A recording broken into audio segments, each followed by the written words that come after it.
रहीम start करते हैं जी आज का lecture. First year chapter number 3 lecture number हमारे पास है जी 9। आज का लेक्चर हम स्टार्ट कर रहे हैं जी इस टॉपिक के साथ एरिया ऑफ पैरालीलोग्राम। अगर आपको याद हो तो हमने जो कल का लेक्चर था यकीनन उसमें एरिया ऑफ ट्रायंगल पे बात की थी। आज हम बात करने जा रहे हैं किसके ऊपर, एरिया ऑफ पैरालीलोग्राम। अब जो एरिया ऑफ पैरेललोग्राम है, अगेन आई विल से कि इसको कैलकुलेट करने के हमारे पास डिफरेंट टेक्निक्स होती हैं, ठीक है जी। अब अगर मिसाल के तौर पर तो हमारा जो टॉपिक है एरिया ऑफ पैरेललोग्राम, तो अगर आपको याद हो तो कल भी हमने जो एरिया ऑफ ट्रायंगल की बात की थी तो वो हमने बाय यूजिंग वेक्टर्स या आप कह सकते हैं बाय यूजिंग क्रॉस प्रोडक्ट। तो यहाँ भी हम जो एरिया ऑफ पैरेललोग्राम की बात कर रहे हैं तो हम किस में करेंगे जी, क्रॉस प्रोडक्ट की बात करेंगे। क्योंकि बेसिकली हम वेक्टर्स पढ़ रहे हैं तो हमारा जो मेन फोकस्ड है, हम जो कैलकुलेशंस कर रहे हैं वो हम वेक्टर्स की मदद से कर रहे हैं। तो लेट्स कम, सपोज़ अगर हमारे पास ये एक पैरेललोग्राम है, ये पैरेललोग्राम का जो फिगर है ये आप फर्स्ट टाइम नहीं देख रहे होंगे, ये मैंने अपने प्रीवियस लेक्चर्स में भी एक्सप्लेन किया था।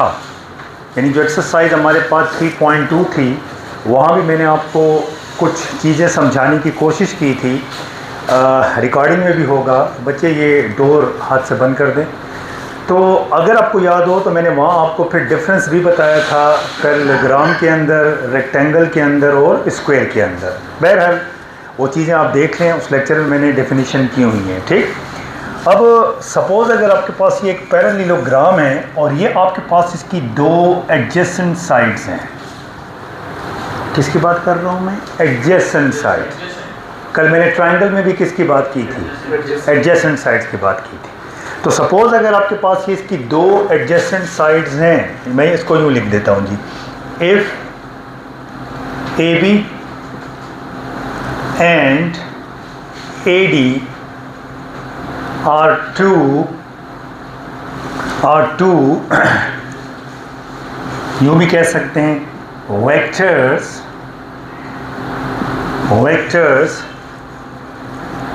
along, और इसको यूँ भी लिख सकते हैं, एक तीर में दो शिकार कर देता हूँ, MCQ। if A and B are two vectors along the two adjacent sides of a triangle, of a parallelogram, कि अगर आपके पास ये दो वेक्टर हैं जो कि एक पैरेललोग्राम की दो एडजेसेंट साइड्स के अलोंग हैं, यानी वेक्टर ए जो है वो अलोंग AB है और वेक्टर B जो है वो अलोंग आपके पास क्या है, AB। तो क्या सर ये जो दो एडजेसेंट साइड्स हैं ये यही हो सकती हैं? नहीं, एडजेसेंट साइड्स के ऊपर तो कल मैंने काफ़ी डिटेल में डिस्कशन की है। अगर आप इसकी बात करते हो तो you can say BA BC, CB CD, DA DC, कोई सी दो एडजेसेंट साइड्स। अब अगर आपके पास ये हैं तो फिर जो इसका एरिया होगा, then area will be equal to, गौर से देखना है, the cross product of two adjacent sides का मैग्नीट्यूड। यानी अगर आपको एक पैरेललोग्राम का एरिया फाइंड करना है तो आप उसकी दो एडजेसेंट साइड्स कैलकुलेट करें, उसका क्रॉस प्रोडक्ट लें और उसका आप क्या ले लें, मैग्नीट्यूड। वो आपको इसका क्या दे देगा, एरिया दे देगा। वो आपको इसका क्या दे देगा, एरिया। ठीक हो गई बात यहाँ तक। अब मैं आपको एक और फॉर्मूला दे रहा हूँ, सेकंड वन। अगेन यहाँ पर मैं एक पैरेललोग्राम बना देता हूँ, ठीक है जी। लेकिन अब की बार मैं एडजेसेंट साइड नहीं, अब की बार मैं बात कर रहा हूँ जी इसके दो डायगोनल्स की। Suppose one is this and suppose one is this. हम पढ़ चुके हैं कि डायगोनल क्या होता है. किसी भी क्वाड्रिलेटरल में, फोर साइडेड फिगर में, a line joining the opposite corners, opposite vertices, उसको हम क्या कहते हैं? डायगोनल. तो एक पैरेललोग्राम के अंदर कितने डायगोनल बनते हैं? 2. अब अगर मिसाल के तौर पर हम यूँ लिख लें कि if A and B are two vectors, कि अगर आपके पास A और B 2 वेक्टर हैं, सर किसके along the diagonals, along the diagonals, कि अगर आपके पास ये इसके डायगोनल्स के along है, along the diagonals, then जो एरिया होगा वो बराबर होगा half of A cross B का मैग्नीट्यूड. तो फिर आपके पास एरिया इस फॉर्मूले से आप फाइंड करेंगे. तो अब आपके पास 2 फॉर्मूले हो गए. One, if you have 2 adjacent sides, other if you have the vector along the diagonal. तो फिर आपके पास एरिया ये होगा. और ये दोनों आपके पास जी क्या हैं? MCQ हैं. ठीक है जी, इंपॉर्टेंट है. डिफरेंट जो आपके कॉम्पिटिटिव एग्ज़ाम्स हैं उसमें ये आपको नज़र आएंगे. तो यहाँ तक की स्टोरी क्लियर है? सबको क्लियर है? ये इसका मतलब ये हुआ कि अगर आप सिंपल देखें तो इन फॉर्मूलाज के अंदर आपके पास क्या है? क्रॉस प्रोडक्ट का इस्तेमाल हो रहा है. किसका? Cross product. हाँ, इस पर एक सवाल कर लेते हैं जी ताकि कॉन्सेप्ट क्लियर हो जाए. क्वेश्चन नंबर आपके पास है जी 9. ऑन पेज आपके पास क्या है जी? 112, 112. Find the area of a parallelogram whose diagonals are. Question number आपके पास क्या है जनाब? ये 9. पेज हमारे पास क्या है जी? 112. इसको हम करते हैं जी अपने लिए क्या? सॉल्व. और से देखना है बेटा. पार्ट 1. given that कि एक आपके पास वेक्टर A है और एक आपके पास वेक्टर B है. 4i प्लस j मनफी 2k मनफी 2i प्लस 3j और प्लस आपके पास क्या है? 4k. सवाल अब आपके पास ये है कि ये हमारे पास 2 वेक्टर्स हैं along the diagonals of a parallelogram, और हमने इस पैरेललोग्राम का क्या फाइंड करना है? एरिया फाइंड करना है. तो जब भी आपको डायगोनल्स के लॉन्ग वेक्टर गिवन होंगे, एरिया निकालना है तो कैसे निकालेंगे? Half of A cross B का मैग्नीट्यूड. तो हम A क्रॉस B फाइंड करेंगे, उसका मैग्नीट्यूड लेंगे और उसको 1/2 के साथ क्या कर देंगे? मल्टीप्लाई. सर कैसे? आए बोर्ड पर देखें यार. ऐसे कि सबसे पहले आपने क्या फाइंड करना है जी अपने लिए? A cross B. कैसे फाइंड करते हैं हम A cross B? Determinant G I J K, component of first, component of second. तो फर्स्ट के कंपोनेंट क्या है? 4 1 -2. सेकंड के कंपोनेंट -2 3 4. अब आपकी मर्जी है. मैं इसको एक्सपेंड कर देता हूँ जी. कहाँ से? R1 से. साइंस आपको याद है ना? Plus minus plus. अब यहाँ से आपके पास जनाब जब आप इसको एक्सपेंड कर देंगे तो यहाँ से आपने उठा लिया जी यूनिट वेक्टर सबसे पहले I. ठीक है जी. फिर उसके बाद क्या है जी? मनफी j और प्लस आपके पास क्या होगा? k. फिर क्या होगा? वंस अगेन ये जिस रो में है, जिस कॉलम में है, क्या करेंगे? कैंसिल. बाकी को किस में लिखते हैं हम? Vertical lines. फिर वर्टिकल लाइंस को हम कैसे ख़त्म करते हैं? This minus this. यानी यहाँ पर आपके पास जब आप I पिकअप करेंगे तो ये भी गया, ये भी गया. This minus this. जी बोले 4 माइनस, लेकिन एक माइनस वहाँ से आएगा, इसको प्लस कर देगा. फिर मनफी j, ये भी गया, ये भी गया. 4 4s are 16 माइनस, तो ये आपके पास कितना आ जाएगा? 4. फिर आपके पास ये भी कैंसिल, ये भी कैंसिल. दिस माइनस दिस, तो ये आपके पास आएगा 12 + 2. तो फ्रॉम हेयर आपके पास कितना आ जाएगा? 10i माइनस 12j और प्लस आपके पास क्या होगा? 14k. ये आपने क्या फाइंड कर लिया? A cross B.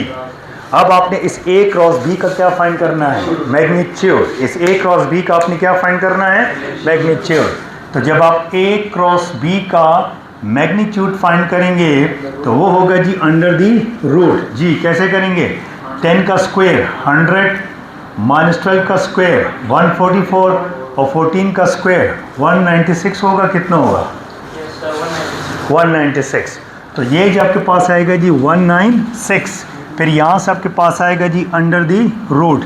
कितना हो जाएगा आपके पास? ये कितना हो जाएगा टोटल? 440 हो जाएगा सारा? पक्का? चल ठीक। इसके बाद जो हमारे पास एरिया है वो हमारे पास बराबर होगा, वो नहीं, ये इसमें कोई कुछ फॉल्ट आया ये उस दिन, ठीक, इसमें कोई फॉल्ट आया। अभी मैं चार्ज से उतारा इसको 2 घंटे। अब देखें जी, यहाँ तक की स्टोरी सबको क्लियर है? पक्का है ये? अब आपको क्या चाहिए? सर हमें एरिया चाहिए। किसका एरिया चाहिए था? पैरेललोग्राम का। तो जो रिक्वायर्ड आपके पास एरिया है वो आपके पास अकॉर्डिंग टू फॉर्मूला ये बराबर होगा जी किसके? Half of A cross B का मैग्नीट्यूड। तो यहाँ से आपके पास आएगा जी हाफ ऑफ, इसका मैग्नीट्यूड आपके पास कितना है जी? Under the root 440। कल मैंने कहा था साथ में लिख दिया करें जी यूनिट स्क्वायर, कि जो भी यूनिट है हम उसका क्या ले लेंगे? स्क्वायर ले लेंगे। अगर मीटर है तो मीटर का स्क्वायर, सेंटीमीटर है तो सेंटीमीटर का स्क्वायर, डेसीमीटर है तो डेसीमीटर का स्क्वायर। क्लियर हो गई ये बात यहाँ तक? तो क्या मैं ये उम्मीद कर सकता हूँ कि अगर MCQ में या शॉर्ट क्वेश्चन में आपको पैरेललोग्राम की 2 एडजेसेंट साइड्स या पैरेललोग्राम के vectors along the diagonals given हों तो आप उसका एरिया कैलकुलेट कर सकते हैं। ठीक है जी। और जो दोनों फॉर्मूले हैं ये आपके पास किस में आते हैं जी? MCQ में। ठीक हो गई बात? ठीक है जी। तो चलते हैं जी अपने नेक्स्ट टॉपिक की तरफ। हमारा जो नेक्स्ट टॉपिक है वो है scalar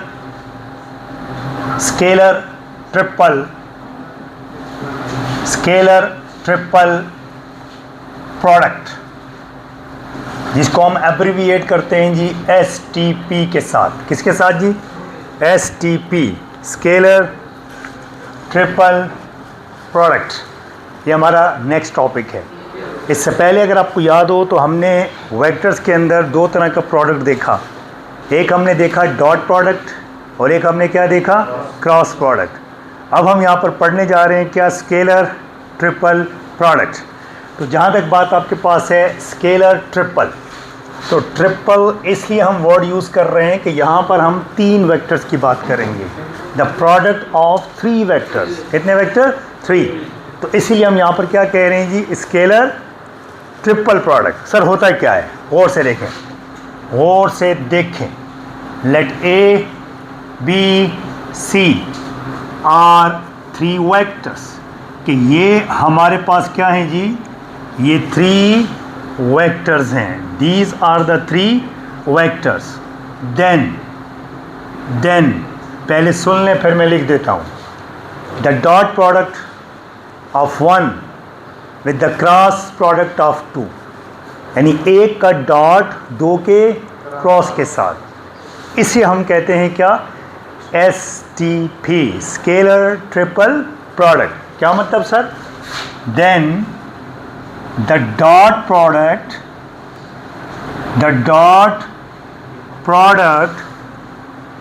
of 1 with the cross product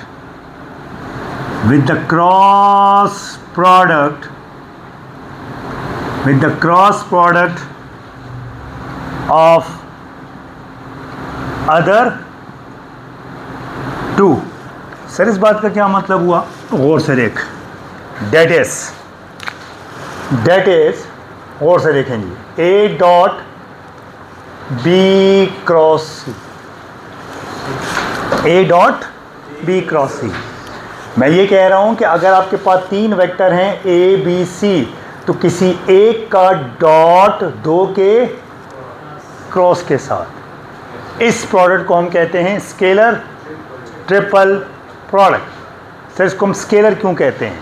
क्योंकि ये भी एक वेक्टर है, ये भी एक वेक्टर है, तो 2 वेक्टर का डॉट हमेशा क्या होगा? स्केलर। ट्रिपल 3 है और प्रोडक्ट है। जी बेटा क्रॉस है बेटा, ये वेक्टर्स है। अब डिपेंड करता है मल्टीप्लिकेशन ही है, लेकिन वेक्टर्स के अंदर जो आप मल्टीप्लिकेशन पढ़ते हैं तो वो ऑर्डनरी नहीं पढ़ते हैं, वो आप ख़ास किस्म की पढ़ते हैं, जिसको आप कहते हैं क्रॉस प्रोडक्ट। अब ये डिपेंड करता है कि आप पढ़ क्या रहे हैं और सिंबल को यूज़ कहाँ पे कर रहे हैं। मिसाल के तौर पर अगर मैं कहता हूँ जी 2 क्रॉस 3, पढ़ तो मैं इसको भी क्रॉस रहा हूँ, पढ़ तो मैं इसको भी इंटू रहा हूँ, लेकिन मुझे अब ये पता है, आपको भी पता है कि ये हम 2 नंबर मल्टीप्लाई कर रहे हैं। तो यहाँ पर ये जो मल्टीप्लिकेशन है ये एक आम मल्टीप्लिकेशन है। क्या मैं डायरेक्ट कहूँगा क्या 6, लेकिन जब मैं ये कहूँगा जी ये एक वेक्टर है, ये एक वेक्टर है और ये मैं उनका क्या फाइंड कर रहा हूँ जी प्रोडक्ट फाइंड कर रहा हूँ, है प्रोडक्ट ही है, मल्टीप्लिकेशन ही है, बट ये ख़ास किस्म की मल्टीप्लिकेशन है जिसको आप आम तरीके से नहीं, किसी ख़ास तरीके से, या वो डिटर्मिनेंट, या जो मैंने कहा था फर्स्ट क्रॉस सेकंड, समझ आ रही है बात? This what I mean. अब जिस तरह कि आपके पास अगर मैं कहता हूँ जी 2 इंटू 3 इंटू, तो आप कहेंगे जी 6, लेकिन जब मैं कहूँगा ए और बी के दरमियान ये डालूंगा तो ये है प्रोडक्ट, बट इसको हम कहेंगे डॉट, और ये आम नहीं है, ख़ास है, क्योंकि 2 वेक्टर के दरमियान है। यस, इस चीज़ का आपने ख्याल रखना है, ठीक है जी। जब हम कहते हैं ना आम व ख़ास, तो ये आम व ख़ास का आपने ख्याल ज़रूर रखना है, ठीक हो? कोई बात यहाँ तक पक्का है, ये कंफर्म है, ये कोई शक? मतलब अब जो रेगुलर आता है वो ख़ास है, और जो कभी चल ठीक। तो अच्छा, इसी को लिखने का एक और तरीका बता रहा हूँ मैं आपको। जी बेटा 2 कर, हमें कैसे पता लगेगा कि आम है कि खास? तो डेफिनेटली जब आप टॉपिक्स पढ़ते हैं उन टॉपिक्स से आपको ये पता चलता है कि जो मल्टीप्लिकेशन आप कर रहे हैं ये ऑर्डिनरी है कि ख़ास है। फॉर एग्ज़ाम्पल, अब अगर आप मिसाल के तौर पर 2 मैट्रिसेस को मल्टीप्लाई कर रहे हो, ठीक है, तो बैठे हुए जितने भी स्टूडेंट्स हैं सबसे मेरा सवाल है, 2 मैट्रिसेस की मल्टीप्लिकेशन ऑर्डिनरी होगी कि ख़ास होगी? हाँ, ख़ास होगी। क्यों? क्योंकि 2 मैट्रिसेस की मल्टीप्लिकेशन सिंपल नहीं, एक रूल के तहत आप फॉलो करते हैं, फर्स्ट रो फर्स्ट कॉलम। समझ आ रही है बात? बोले फिर बोले। तो यस डेफिनेटली ना, मतलब जब आप 2 वेक्टर को मल्टीप्लाई कर रहे हैं तो चूँकि इसके वेक्टर कोई आम चीज़ तो नहीं है ना, ख़ास चीज़ है, तो उसके लिए आप जब प्रोडक्ट डिफाइन कर रहे होते हो तो आप एक डॉट और एक आपके पास क्या है क्रॉस, फिर उसका आप फॉर्मूला लगाते हो, तो आप एक फॉर्मूले के तहत उसको आप कर रहे हो। मल्टीप्लिकेशन में भी आप रूल फॉलो कर रहे होते हो, लेकिन वो आप डायरेक्ट कर रहे होते हो, जिस तरह 2 3 6 डायरेक्ट आपने किया, ऑर्डिनरी, इसको हम कहते हैं ऑर्डिनरी मल्टीप्लिकेशन है। लेकिन अगर 2 मैट्रिसेस मैं आपके सामने रखूँगा तो आप मुझे फुल 4 आंसर नहीं दे पाएंगे, आप उसको एक प्रॉपर तरीके से परफॉर्म कर कहेंगे कि इसका आपके पास क्या है आंसर है। तो आप कंटेंट्स को देखकर जब आप पढ़ते हैं, प्रैक्टिस करते हैं, आपको खुद पता चल जाता है ये ख़ास है और ये आपके पास क्या है आम है। क्लियर हो गई बात यहाँ तक? पक्का है जी? हाँ बोल शाबाश बोल। तो अच्छा, इसको अब लिखने के हमारे पास डिफरेंट तरीके हैं। आप डेफिनेशन को गौर से देखें कि 1 का डॉट 2 के क्रॉस के साथ, तो क्या सर वो हमेशा इसी तरह होगा A dot B cross C? नहीं, ये 3 वेक्टर हैं। क्या मतलब सर, कहने क्या चाहते हैं आप? अगर मैं यहाँ पर लिख देता हूँ आपके लिए B dot C cross A, अगर मैं यहाँ पर आपके लिए लिख देता हूँ C dot A cross B, समझ रहे हैं मेरी बात? यहाँ मैंने लिखा क्या, एटसेट्रा। हायर लेवल के ऊपर मैं ये टीच करता हूँ कि ये जो STP है, ये जो प्रेजेंटेशन है, ये हम 12 तरीक़ों से रिप्रेजेंट कर सकते हैं। कितने तरीक़ों से? 12 यानी जो आप लिख रहे हैं ना A dot B cross C, B dot C cross A, C dot, यानी 1 का डॉट 2 के क्रॉस के साथ, ये हम 12 तरीक़ों से इसको क्या कर सकते हैं, एक्सप्रेस कर सकते हैं। लेकिन उससे फ़िलहाल आपका कोई लेना देना नहीं है। अगर आप ये 3 भी जहन में रखते हैं तो आपके लिए काफ़ी है समझने के लिए। लेकिन कॉन्सेप्ट क्लियर हो गया है कि जब कभी भी आप 1 का डॉट 2 के क्रॉस के साथ देखेंगे तो समझ जाएं कि ये आपके पास क्या है, STP। ठीक हो गई बात यहाँ तक? कुछ सवाल है? चल ठीक, अब चलते हैं थोड़ा सा आगे। अब सवाल ये पैदा होता है कि सर जिस तरह डॉट जो प्रोडक्ट होता है उसकी अपनी एक इंटरप्रिटेशन होती है, क्रॉस प्रोडक्ट की अपनी एक इंटरप्रिटेशन होती है, तो क्या ये STP की भी अपनी कोई इंटरप्रिटेशन है? क्या इसकी भी कोई एप्लीकेशन है? इसका भी कोई पर्पज़ है? बहुत से पर्पसेस हैं, जिसमें से एक आप अपनी एक्सरसाइज में पढ़ेंगे, अपने कोर्स में पढ़ेंगे, 2 चीज़ें आप पढ़ेंगे। वॉल्यूम, तो बेसिकली ये जो STP है, ये आपको आगे चलकर अभी मैं बताऊंगा, ये वॉल्यूम ऑफ पैरालेलोपाइपेट, ये वॉल्यूम ऑफ टेट्राहेड्रॉन के लिए भी यूज़ होता है। यानी ये बेसिकली वॉल्यूम को रिप्रेजेंट कर रहा होता है। किसको? वॉल्यूम। जब वो टॉपिक पढ़ेंगे फिर आपको इंशाल्लाह मैं एक्सप्लेन करूँगा। ठीक हो गई बात यहाँ तक? अब सवाल ये पैदा होता है कि अगर सर हमें 3 वेक्टर दे दिए जाएं, तो जिस तरह हम डॉट कैलकुलेट करते हैं, क्रॉस कैलकुलेट करते हैं, तो क्या STP के लिए भी हमारे पास कोई फार्मूला है? हाँ, फार्मूला है। एक तरीका तो ये है कि सपोज़ अगर आपके पास 3 वेक्टर्स हैं और आप उसका STP निकालना चाहते हैं, तो एक तरीका ये है कि आप पहले B और C का क्या निकालेंगे और फिर A का उसके साथ क्या निकालेंगे? डॉट। ये भी कर सकते हैं आप, बट ये थोड़ा टाइम टेकिंग होगा। उसकी जगह हम किसकी तरफ जाएंगे जी? फॉर्मूले की तरफ चलते हैं। क्या मतलब सर फॉर्मूले की तरफ चलते हैं? सपोज़ आपके पास ये 3 वेक्टर्स हैं। एक आपके पास है जी A1, A2, A3 with the components. एक आपके पास है जी vector B with the components B1, B2 और आपके पास क्या है? B3। एक आपके पास है जी vector C with the component C1, C2 और आपके पास क्या है? C3। अब अगर आप इसका STP फाइंड करना चाहते हैं, देन आपके पास जो STP है A dot B cross C, और से देखना है, ये बराबर होता है डिटर्मिनेंट। क्या जी? Determinant.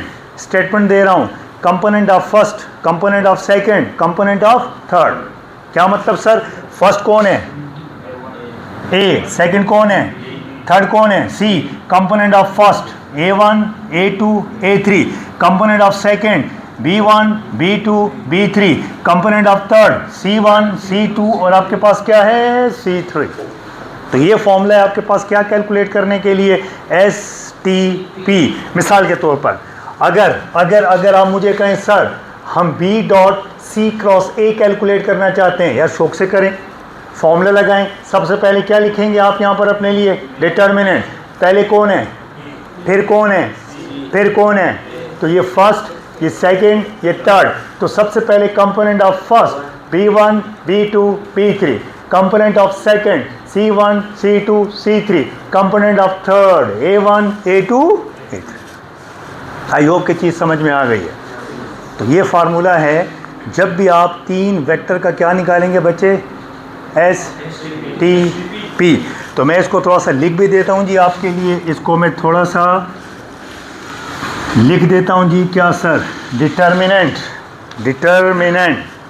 Component of first, component of first, component of second and component of आपके पास क्या है? Third. Component of first, component of second and component of आपके पास क्या है? थर्ड। तो यहाँ तक की स्टोरी क्लियर है सबको? कोई शक, कोई कंफ्यूजन, कोई प्रॉब्लम? लेट्स स्टार्ट जी। हो गया?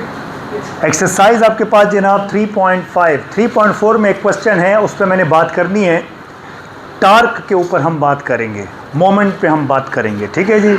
लेकिन मैं जानबूझकर थोड़ा सा टॉपिक को स्विच किया है, उस पर भी हम बात करेंगे। फिर वहाँ से मैं कुछ चीज़ें, कुछ टॉपिक्स और हैं वो भी मैंने उसके साथ लिंक करने हैं क्योंकि वो इम्पॉर्टेंट हैं। इस साल भी बोर्ड के पेपर में वहाँ से एक सवाल आया है, शॉर्ट क्वेश्चन, एक्सरसाइज से नहीं, आर्टिकल के टॉपिक से। लास्ट ईयर भी पढ़ाया था, अभी भी पढ़ा रहा हूँ। ठीक हो गई ये बात यहाँ तक? दोबारा सबसे पहले आ जाइए एक्सरसाइज आप लोग 3.5। क्वेश्चन नंबर आपके पास क्या है? 1। सवाल क्या है जी? Find A dot B cross C। कहते हैं आप क्या फाइंड कर लें? A dot B cross C। कब? कि जब तक है जा, कि जब आपके पास ये 3 वेक्टर्स क्या हैं? गिवन है, वेक्टर A, वेक्टर B और आपके पास क्या है? Vector C। थोड़ा बोर्ड पे देखना है जी। एक्सरसाइज आपके पास 3 पॉइंट आपके पास क्या है? 5। क्वेश्चन नंबर आपके पास क्या है? फर्स्ट। पूरा बोर्ड पे कंसंट्रेट करना है जी। और ये पेज हमारे पास है दखेरा 116। अब यहाँ पर हमारे पास जनाब जो वेक्टर्स हैं, हेयर हमारे पास एक वेक्टर A है, एक वेक्टर B है और एक आपके पास क्या है जी? Vector C। A हमारे पास किसके बराबर है? 2i plus j plus 3k। और यूनिट वेक्टर B किसके बराबर है? -i प्लस 2j और प्लस आपके पास क्या है? k। और फिर आपके पास है जी 3i प्लस j और प्लस आपके पास क्या है 2k। तो बेटा आपके पास ये 3 वेक्टर्स हैं और आपने कैलकुलेट करना है a डॉट बी क्रॉस सी, ये आपने कैलकुलेट करना है। फाइन हो गई बात यहाँ तक। तो मेरा सबसे सवाल है ये जो चीज़ वो आपसे मांग रहा है ये क्या है? बेसिकली STP है। कैसे पता चला आपको कि ये STP है? क्योंकि शाबाश, क्योंकि सर हम देख रहे हैं कि ये 3 वेक्टर हैं और इसमें एक का डॉट 2 के क्रॉस के साथ है, इसलिए आपके पास ये क्या है? STP। फिर मैं एक और चीज़ बताऊंगा, वो जस्ट आपकी बुक में उसका इंट्रो है, तो मैं भी उसका इंट्रो आपको दूंगा। VTP, vector triple product. अगर मैं अभी इन शॉर्ट कहूँ VTP इन शॉर्ट कहूँ तो I will replace dot with cross. यानी यहाँ पर हम कहते हैं ना the dot product of 1 with the cross product of 2, वहाँ पर हम कहते हैं the cross product of 1 with the cross product of 2, यानी A cross B cross C, इसे VTP कहते हैं। ये फिर मैं लिख कर आपको कुछ चीज़ें समझाऊंगा। क्लियर हो गई ये बात यहाँ तक? So let's come. यहाँ हमने क्या फाइंड करना है जी? STP। अभी आपको मैंने फॉर्मूला क्या दिया था? Determinant, component of first, component of second, component of third. तो फर्स्ट के कंपोनेंट क्या हैं? 2 1 3। सेकंड के कंपोनेंट क्या हैं? -1 2 1। थर्ड के कंपोनेंट क्या हैं? 3 1 2। क्लियर हो गई बात यहाँ तक? अब अगर हम इसको एक्सपेंड करते हैं, अब अगर इसको हम एक्सपेंड करते हैं बाई कहीं से भी, जहाँ से आपका दिल करता है, चलो यार R1 से एक्सपेंड कर लेते हैं। कहाँ से जी? R1 से। तो जब इसको मैं R1 से एक्सपेंड करूँगा तो कैसे करूँगा? 2 ले लिया, उसके बाद 1 लेंगे, लेकिन उसके साथ क्या लगा देंगे? माइनस। फिर ये 3 लेंगे, उसके साथ हम क्या लगा देंगे? प्लस। Plus minus plus. फिर क्या होगा? ये जिस रो में है, जिस कॉलम में है, कैंसल। दिस माइनस दिस, क्या बनेगा? ये 4 - 1। ये भी गया, ये भी गया। This multiplied by this -2, minus आपके पास क्या है? 3। फिर ये भी गया, ये भी गया। दिस माइनस दिस, तो ये आएगा जी -1 -6। यहाँ तक की स्टोरी क्लियर है? सबको क्लियर है ये? अब यहाँ से जब मैं एक स्टेप आगे चलता हूँ तो 4 - 1, 3 2 6, -5 multiplied by -1, -7 multiplied by 3, -21, 11 -21 gives you -10। Clear हो गई बात? यहाँ सबको क्लियर है ये? तो ये आपके पास तरीका है जी STP को क्या करने का? कैलकुलेट करने का, फाइंड आउट करने का। तो यहाँ तक सबको क्लियर है ये? कोई शक, कोई कन्फ्यूजन, कोई प्रॉब्लम है तो बता। चल ठीक, बड़ी मेहरबानी। अब यहाँ से थोड़ा सा मैं एक स्टेप की तरफ चलता हूँ जी आपके लिए। जिस तरह अगर आपको याद हो तो मैंने आपके साथ डिस्कस किया था प्रॉपर्टीज़ प्रॉपर्टीज़ ऑफ STP। अगर आपको याद हो तो मैंने आपके साथ डिस्कस की थी प्रॉपर्टीज़ ऑफ डॉट प्रोडक्ट। मैंने आपके साथ डिस्कस किया था प्रॉपर्टीज़ ऑफ क्रॉस प्रोडक्ट। आज आपके साथ मैं डिस्कस करने जा रहा हूँ प्रॉपर्टीज़ ऑफ क्या? STP, scalar triple product. इसकी 2 प्रॉपर्टीज़ आपकी बुक में हैं, उन्हीं 2 प्रॉपर्टीज़ में मैं बात भी करूँगा, उन्हीं को मैं प्रूव भी करूँगा। ठीक है जी? क्या सर? पहली प्रॉपर्टी और से देखना है। पहली प्रॉपर्टी ये है समझाने के लिए, ये मैंने एक साइकिल का पहिया बना दिया।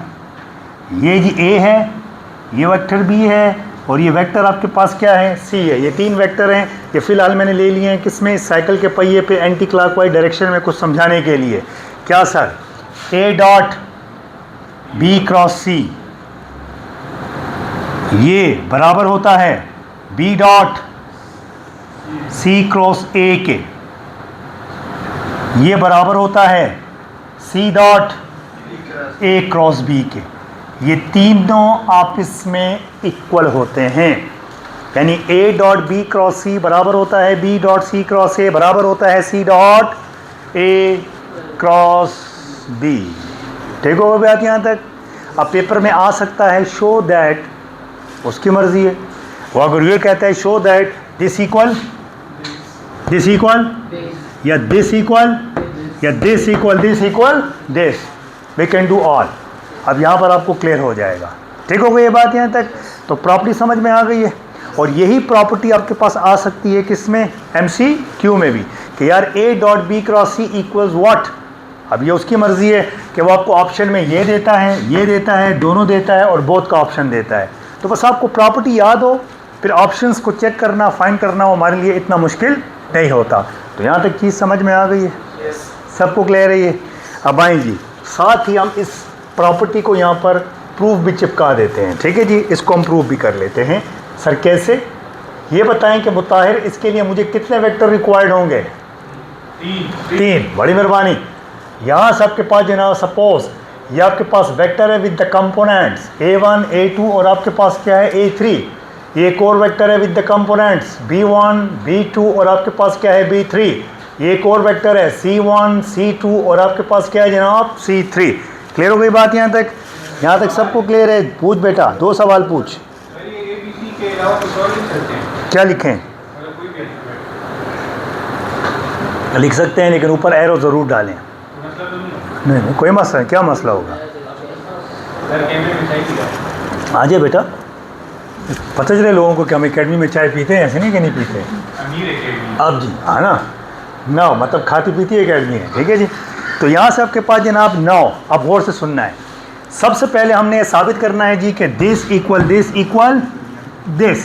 तो यहाँ से आपके पास जनाब सबसे पहले मैं ये कैलकुलेट करना चाहता हूँ, A dot B cross C जी किसके बराबर होता है? According to formula determinant component of first, component of second and component of third. तो फर्स्ट के कंपोनेंट क्या होंगे मेरे पास? शाबाश, क्या होंगे? A1 A2 A3, B1 B2 B3, हाँ C1 C2 C3। क्लियर हो गई बात यहाँ तक? अब आप सब ने प्रॉपर्टीज़ ऑफ डिटर्मिनेंट पढ़ी हुई हैं। प्रॉपर्टीज़ ऑफ डिटर्मिनेंट तो हम ये पढ़ चुके हैं कि अगर डिटर्मिनेंट के अंदर हम कोई सी 2 रो या कोई सी 2 कॉलम अगर हम क्या करते हैं जी, चेंज करते हैं, तो हमारे पास आउटसाइड जो साइन है वो आपके पास क्या होती है? चेंज हो जाती है। तो सर आप कहना क्या चाहते हैं? और से देखें जी, ये बताएं कि यहाँ पर पहले कौन है, फिर कौन है, फिर कौन है? तो देख इधर मैं यहाँ पर एक स्टेप करने जा रहा हूँ। क्या सर? अगर यहाँ पर मैं करता हूँ जी R12 का मतलब है कि हम फर्स्ट और सेकंड रो को आपस में क्या कर रहे हैं? इंटरचेंज। तो चल करते हैं जी इंटरचेंज। तो यहाँ सबके पास आएगा जी B1 B2 B3, A1 A2 A3, लेकिन आउटसाइड साइन क्या हो जाएगी? चेंज। फिर आपके पास जी C1 C2 और आपके पास क्या है? C3। अब यहाँ से आपके पास एक और ऑपरेशन करने जा रहा हूँ। क्या सर? अगर मैं यहाँ पर करता हूँ जी R23 कि अगर मैं सेकंड और थर्ड रो को आपस में क्या कर दूँ? इंटरचेंज। तो बिल्कुल कर सकते हैं, लेकिन आउटसाइड साइन क्या होगी? चेंज। आउटसाइड साइन जब चेंज होगी तो माइनस से क्या हो जाएगी? प्लस। और हम किसको चेंज कर रहे हैं? सेकंड और थर्ड। फर्स्ट में कोई तब्दीली आएगी? सेकंड बन जाएगी C1 C2 C3, थर्ड बन जाएगी A1 A2 A3। अब बताएं कि सबसे पहले किसके कंपोनेंट हैं? B, फिर किसके कंपोनेंट है? C, फिर किसके कंपोनेंट है? A। तो क्या मैं इसको लिख सकता हूँ B dot C cross A? Can I? B dot C cross आपके पास क्या है? A। लिख सकता हूँ मैं इसको। और इधर हमारे पास क्या चल रहा है? A dot B cross C। इसको हमने नेम दे दिया रोमन में किस चीज़ का जी? 1 का। तो यहाँ तक की स्टोरी क्लियर है? तो यहाँ तक क्या साबित हुआ? साबित हुआ भैया कि ये इसके, अब अगर मैं साबित करने में कामयाब हो जाता हूँ कि ये इसके बराबर है, तो इसका मतलब है ये तीनों आपस में क्या होंगे? बराबर होंगे। ठीक है जी, क्या होंगे जी? बराबर। क्लियर है यहाँ तक? तो चलते हैं थोड़ा सा आगे जी, ज़रा गौर से देखना है। This is equals to, sir आप किसकी बात कर रहे हैं कि इक्वल्स टू? बोर्ड पे देखें जी, यहाँ से आपके पास ये चीज़ तो सबको क्लियर है ना? ठीक है। अब मैं यहाँ से आगे जा रहा हूँ, यहाँ से आगे जा रहा हूँ। क्या सर यहाँ से आप आगे जा रहे हैं? अगर इसी में हम थोड़ी सी चेंजेस कर लें तो हम चले जाएंगे किसकी तरफ? इसकी तरफ। और अगर आप चाहते हैं नहीं सर चेंजेस ना करें, चले नहीं करते चेंजेस, फिर स्टार्ट लेते हैं A dot B cross C। Once again मैंने ये पिकअप किया। ठीक हो गई बात यहाँ तक? अब component of first second third बोल A1 A2 A3 B1 B2 B3 C1 C2 C3। यहाँ तक की स्टोरी क्लियर है? चल ठीक। अब मैं जाना चाहता हूँ जी किसकी तरफ? अब मैं इसकी तरफ जाना चाह रहा हूँ। तो पहले कौन है? B। हाँ इधर देखें जी। सबसे पहले अगर यहाँ पर मैं कर लेता हूँ जी R13 तो बाहर आपके पास साइन क्या होगी? चेंज होगी। जब बाहर आपके पास साइन चेंज होगी तो हमारे पास आएगा जी C1 C2 C3 A1 A2 A3 और B1 B2 B3। क्लियर हो गई बात यहाँ तक? फिर यहाँ से आपके पास C के साथ कौन चाहिए? A चाहिए। तो अगर यहाँ पर फिर मैं चेंज कर देता हूँ जी R23 सेकंड और थर्ड को चेंज कर लें C1 C2 C3 A1 A2 A3 B1 B2 B3 तो फिर साइन क्या होगी? चेंज। तो माइनस से क्या हो जाएगी? शाबाश है। अब ये C A B तो C dot A cross B और इधर कौन चल रहा है? A dot B cross C। इसको हमने रोमन में किसका नाम दे दिया है जी? 2 का। तो यहाँ तक की स्टोरी क्लियर है? सबको क्लियर है? सर अगर हम ये उठाएं तो क्या यहाँ से ये ला सकते हैं? Of course. पैटर्न आपको मैंने सिखा दिया है ना कि अभी आपने डिटरमिनेंट के अंदर देखना है कि पहले कौन है फिर कौन है फिर कौन है। तो आपने रोज को आपस में क्या कर देना है? Interchange. You will get the required right hand side. तो यहाँ पर अब हम सिंपली क्या लिख देंगे जी अपने लिए? ये हमने हटा दिया। यहाँ से आपके पास जनाब सिंपल हम ये लिखेंगे कि 1 and 2 क्या? 1 and 2 इम्प्लाइज दैट ये इसके बराबर है, ये इसके भी बराबर है। तो ये तीनों आपस में क्या हैं? बराबर हैं बाय ट्रांजिटिव प्रॉपर्टी। कौन सी प्रॉपर्टी? ट्रांजिटिव प्रॉपर्टी कि A dot B cross C equal B dot C cross A equal C dot A cross B। Is that clear to all? सबको क्लियर है? ये कोई शक, कोई कंफ्यूजन, कोई प्रॉब्लम, कोई ऐसा पॉइंट जो आपको समझ में ना आया हो? शाबाश, कट।